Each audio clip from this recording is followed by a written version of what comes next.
இப்படி பார்த்தீங்கன்னா பீஸா சாப்பிட்டதே இல்ல. இந்த பீஸா ட்ரை பண்ணலான்னு சொல்லி நான் ஆர்டர் கொடுத்தேன் டொமினோஸில. ஆஃபர்ல தான் போட்டிருந்தேன். ஃபர்ஸ்ட் டைம் போட்டதுனால நிறைய ஆஃபர் குடுத்துருந்தாங்க. ஆர்டர்ஸ் பார்த்தீங்கன்னா 30 மினிட்ஸில உங்களுக்கு கரெக்ட்டா டெலிவரி பண்ணிட்டாங்க. நான் போட்டீங்கன்னா 4, 5 ஐட்டங்கள் பார்த்தீங்கன்னா உங்களுக்கு நான் ஆர்டர் போட்டிருந்தேன். 2 கிளாசிக் பீஸா இருக்கட்டும், பார்பிக்யூ சிக்கன் இருக்கட்டும், அதுக்கப்புறம் garlic cheese bread, choco lava போட்டிருந்தேன். சாக்கோ லாவா பார்த்தீங்கன்னா எனக்கு டேஸ்ட் வைஸ் ரொம்ப பிடிச்சிருந்துச்சு.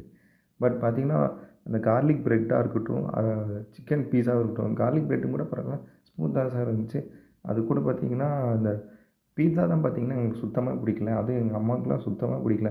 அவங்க தான் இந்த ஒர்க்லாம் அந்த பொங்கல் ஒர்க்லாம் முடிச்சுட்டு ஆர்டர் போடுன்னு சொன்னாங்க.